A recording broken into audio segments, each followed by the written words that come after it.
Hello friends, welcoming you all in Math Solver Shifali Jain. Now we are continuing the part 10 of chapter application of derivatives. In this part, some more advanced question of exercise 6.3 will be dealt with. So start with the first question. First question में एक square piece आपको दिया हुआ है जिसकी side 18 centimetre है. अगर square है तो that means all the length and the breadth will be same for the piece of 10 is made into a box.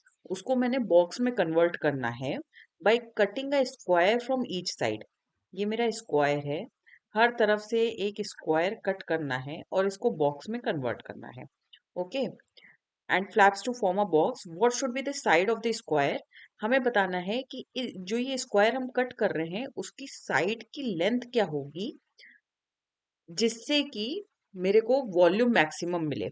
मतलब क्या है, 18 सेंटीमीटर का जो स्क्वायर है उसमें से चारों कॉर्नर में से हमको स्क्वायर हटाना है और जो वो मेरे को बॉक्स मिले उसका वॉल्यूम मैक्सिमम होना चाहिए. ठीक है. तो उसके लिए वॉल्यूम मतलब यहाँ पे विदाउट टॉप कहा गया है तो इसका कोई मीनिंग नहीं है, क्योंकि वॉल्यूम क्या होता है, स्पेस. और अगर विदाउट टॉप का मीनिंग तब होता है जब आपका सरफेस एरिया का बात कर रहे हो, मतलब एरिया ऑफ फोर वॉल्स और area of the tin required की बात कर रहे हो, तब विदाउट टॉप और टॉप होने का मतलब होता है. बट वॉल्यूम में इसका कोई यूज नहीं है विदाउट टॉप का.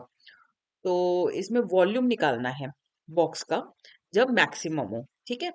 ऐसी स्क्वायर की साइड की लेंथ निकालनी है. तो जो मेरा लेंथ होगा बॉक्स का वो क्या होगा, 18 minus 2x. Length will be 18 minus 2x. और हाइट भी मेरी x होगी, क्योंकि जब आप इसको ऊपर की ओर उठाओगे तो वो आपकी हाइट हो जाएगी, मतलब ये क्यूबॉइड शेप ले लेगा. Now breadth will be your 18 minus 2x, क्योंकि लेंथ और ब्रेड्थ सेम है हमारी. अब वॉल्यूम मैक्सिमम करने के लिए पहले तो हम वॉल्यूम का फॉर्मूला लगा लेंगे, एल बी एच. तो volume equal to l b h means 18 minus 2x का होल स्क्वायर इंटू एक्स, क्योंकि लेंथ और ब्रेड्थ सेम है. अब इसको हम क्या करेंगे, सॉल्व कर लेंगे. 18 का स्क्वायर मेरा 324 होता है, plus 4x square minus 72x. मैंने इसमें a माइनस बी का होल स्क्वायर वाली आइडेंटिटी लगा दी है. a माइनस बी का whole square is a square plus b square minus 2ab. Okay. तो वॉल्यूम आपका क्या आ गया, 4x³ minus 72x square plus 324x. Now differentiate करेंगे इस फंक्शन को with respect to x. So dv by d x equal to हमारा क्या हो जाएगा, 12x square minus 144x plus 324. ठीक है. ये x की पावर n का डिफरेंशिएशन मैंने आपको एक्सप्लेन किया था जब हमने डिफरेंशिएशन पढ़ा था, n x n माइनस 1. सो जब x क्यूब है तो इसका डिफरेंशिएशन 3x स्क्वायर हो जाएगा. ओके. अब सेकेंड स्टेप में हम क्या करते थे, dv बाई डी एक्स को जीरो के इक्वल रख देते थे. तो जब आप dv बाई डी एक्स को इक्वल टू जीरो पुट करोगे, पहले तो इसको सिंप्लीफाई करने के लिए हम क्या करेंगे, तीनों टर्म में जो कॉमन होगा वो ब्रैकेट के बाहर लिख लेंगे. 4 कॉमन आ रहा है, 4 in bracket 3x square minus 36x plus आपका क्या बचेगा 81 इक्वल टू जीरो. 3 भी कॉमन आ जाएगा, means 12x square minus 6, 12x sorry, x square minus 12x plus 27 equal to zero. Okay. So 12 मैंने बाहर ले लिया था, एक्स स्क्वायर माइनस क्या बचा था 12x plus 27 equal to zero था. 12 को जब आप उधर ले जाओगे राइट हैंड साइड पे तो बचेगा आपका x square minus 12x plus 27. Zero से कोई भी नंबर को डिवाइड करो तो मेरा जीरो ही आता है. ठीक है.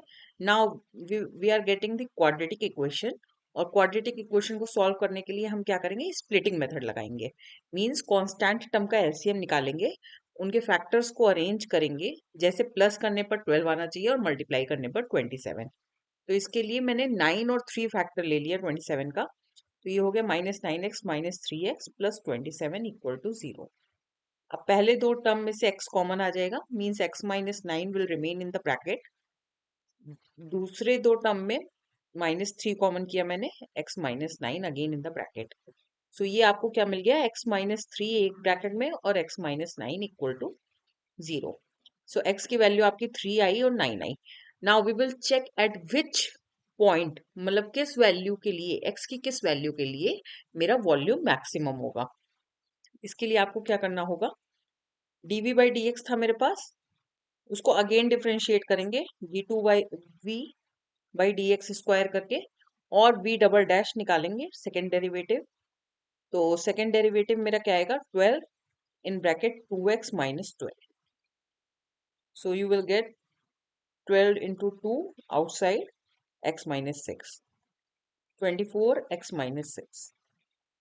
Now d2v/dx स्क्वायर था 24 in bracket x - 6। Now अगर आप x की वैल्यू 3 लेते हो, तो ये जो हमारा d2v/dx आएगा वो 24 3 - 6 -24 into 3 which is -72 which is less than 0। So x = 3 पर मेरा मैक्सिमम वॉल्यूम होगा। ओके, सो स्क्वायर की साइड क्या होनी चाहिए, 3 होनी चाहिए। लेकिन एक पॉइंट हमारे पास और था, d2v/dx² में हम 9 को भी पुट करेंगे, क्योंकि 9 भी वैल्यू आई थी। तो 9 - 6 ये आपका आ रहा है 24 into 3 which is 72 which is greater than 0। मतलब अगर x की वैल्यू 9 होगी, मीन्स स्क्वायर जो हम कट कर रहे हैं हर कॉर्नर से, वो उसका साइड का लेंथ 9 होगा, तो वॉल्यूम विल बी मिनिमम। और अगर 3 होगा तो वॉल्यूम विल बी मैक्सिमम। इसी तरह से नेक्स्ट क्वेश्चन भी है same, on the same line of the previous question. उसमें स्क्वायर दिया हुआ था, ये आपको रेक्टेंगल दिया हुआ है। रेक्टेंगल की साइड दी हुई है 45 सेंटीमीटर एंड 24 सेंटीमीटर। इसको हमें हर कॉर्नर से स्क्वायर कट करना है, और बचे हुए शीट को मुझे बॉक्स में कन्वर्ट करना है। तो हमें स्क्वायर की किस साइड का लेंथ, जो स्क्वायर का साइड होगा वो किस लेंथ का हम कट करें जिससे वॉल्यूम मैक्सिमम आए। तो इसमें बस एक चेंज होगा, लेंथ मेरी क्या हो जाएगी 45 - 2x, हाइट मेरी x ही रहेगी, और ब्रेथ मेरी 24 - 2x हो जाएगी। ठीक है, ये 45 - 2x हम इसलिए लेते हैं, जब आप ये स्क्वायर कट कर रहे हो, ठीक है, तो ये जो बची हुई लेंथ होगी, ये जब मेरी x है ये भी x है, तो दोनों x माइनस होगा, इसलिए ये 45 - 2x बचेगा। इसी तरह से ब्रेथ में भी 2 बार x सब्ट्रैक्ट होगा, इसलिए मैंने 24 - 2x लिखा। अब जब ये फ्लैप को आप उठाओगे, तो ये जो हाइट है, ये हाइट है इसकी फ्लैप की, तो वो मेरी x सेंटीमीटर थी। Okay, length breadth and height दी हुई है। वॉल्यूम वाला फॉर्मूला जो हमने प्रीवियस क्वेश्चन में लगाया था, volume equal to LBH means 45 - 2x into 24 - 2x into x। Now अब हम क्या करेंगे, इसको पूरे को सॉल्व कर लेंगे। फिर सेकेंड स्टेप में हम dv/dx निकालेंगे। जब dv/dx निकल आएगा इक्वल टू 0 पुट करके x की सारी वैल्यूज निकालेंगे, 2 या 3 जो भी निकलेंगी।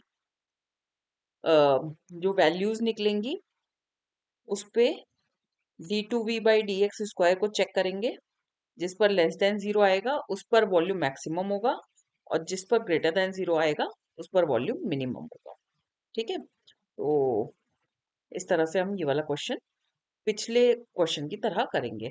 If you have any doubt in this question you can ask me in comment section. Please feel free to ask any type of questions related to this chapter in comment section. Show that all rectangles inscribed in a given fixed circle. हमें दिखाना है कि जो rectangle हम inscribed करेंगे, means एक fixed circle के अंदर ड्रॉ करेंगे, उनमें से स्क्वायर का एरिया मैक्सिमम होगा। ठीक है, ये मेरा सर्किल है, इसके अंदर मैंने एक रेक्टेंगल ड्रॉ किया। बहुत सारे रेक्टेंगल हम ड्रॉ कर सकते हैं, जैसे ये ड्रॉ किया, फॉर एग्जाम्पल वही सिमिलर सर्किल है, लेकिन आपको शो करने के लिए मैंने अलग से बनाया। ये भी एक रेक्टेंगल है, देखिए शेप अलग अलग है ना इस दोनों के, मतलब वो उसकी लेंथ ज्यादा थी, इसकी ब्रेड्थ ज्यादा है। इसी तरह से एक ऐसे भी आ सकता है। तो ये जितने भी रेक्टेंगल हम ड्रॉ करेंगे उसमें से स्क्वायर का एरिया मैक्सिमम होगा। सो दैट मीन्स हमको क्या दिखाना है, L इक्वल टू बी पर एरिया इज मैक्सिमम। ठीक है, मीन्स D2A बाई जिस रिस्पेक्ट में भी डिफरेंशिएट करेंगे वो लेस देन जीरो होगा when L equal to b. ठीक है, अब हमें इसमें सर्किल का भी यूज करना है। एक चीज ध्यान रखो, जो सर्किल का डायमीटर होता है वही रेक्टेंगल का डायगोनल की लेंथ होती है। ठीक है, तो जैसे मैंने ये सर्किल ड्रॉ किया था आपके लिए, मैं एक ऑर्डिनरी रेक्टेंगल ले लेती हूँ ABCD। उसमें अगर BD मेरी डायगोनल है रेक्टेंगल की, तो वो डायमीटर होगा ये अ, आपका सर्किल का। क्यों?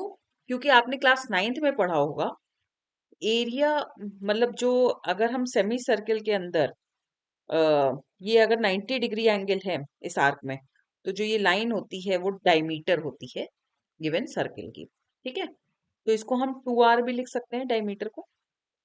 और ये मेरी ब्रेड्थ थी, ये मेरी लेंथ थी। तो मान लीजिए मैंने एरिया को लेंथ इंटू ब्रेड्थ लिखा। ठीक है, तो लेंथ इंटू ब्रेड्थ को हम किस टर्म में लिख सकते हैं, in the terms of r and l. कैसे लिखना है, इसमें पाइथागोरस थ्योरम लगा देंगे। ट्रायंगल DBC में क्या होगा हमारा, 2R का whole square equal to L square plus b square. So b square equal to 4R square minus L square. तो b की वैल्यू हो गई under root 4R square minus L square. Now DA by DL निकाल लेंगे। मैंने L के respect में क्यों डिफरेंशिएट किया, R के रिस्पेक्ट में इसलिए नहीं किया क्योंकि जो चीज गिवन है वो चीज कांस्टेंट है, उसके रिस्पेक्ट में हम कभी डिफरेंशिएट नहीं करेंगे। तो DA बाई DL निकालने के लिए इसमें हम प्रोडक्ट रूल अप्लाई कर सकते हैं। First function as it is, second function का डिफरेंशिएशन ये हो जाएगा आपका -2L/2 under root 4R square minus L square plus 4R square minus L square as it is under root में, और L का डिफरेंशिएशन 1 हो जाएगा। ठीक है, तो DA बाई DL आपका क्या आ गया, -2L minus L square upon under root 4R square minus L square plus under root 4R square minus L square. ठीक है, तो इसको जब सॉल्व करोगे आपका आएगा -L square plus 4R square minus L square upon under root 4R square minus L square. That means -2L square plus 4R square upon under root 4R square minus L square. फिर third step में हम क्या करते थे, DA by DL को equal to 0 put करते थे और सारे पॉइंट्स निकालते थे at which the first derivative will be 0 plus 4R square upon under root 4R square minus L square equal to 0। Denominator को जब उस साइड ले जाओगे राइट साइड में तो 0 से मल्टीप्लाई होके 0 हो जाएगा। That means -2L square plus 4R square equal to 0। तो 2L square equal to 4R square हो गया, और R मेरा कांस्टेंट है क्योंकि सर्किल गिवन है। ठीक है, L square equal to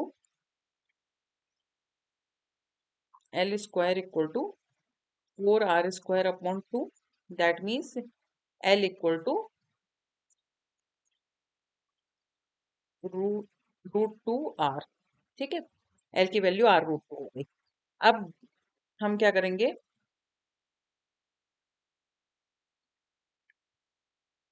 next हमको क्या करना है, D2A बाई DL स्क्वायर निकालना है। D2A बाई DL स्क्वायर, तो ये मेरा क्या निकला था, -2L स्क्वायर, मैं यहाँ नोट कर लेती हूँ, -2L square plus 4R square upon under root 4R square minus L square. इसमें प्रोडक्ट रूल लग जाएगा, under root 4R square minus L square as it is, फिर डिफरेंशिएशन -4L आ जाएगा minus -2L square plus 4R square as it is एक second, मैं erase कर दूं।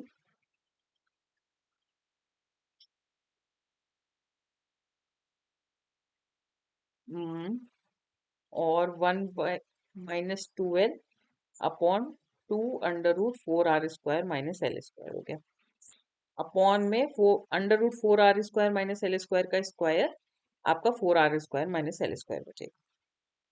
तो ये आपका हो गया -4l in bracket 4r² - l²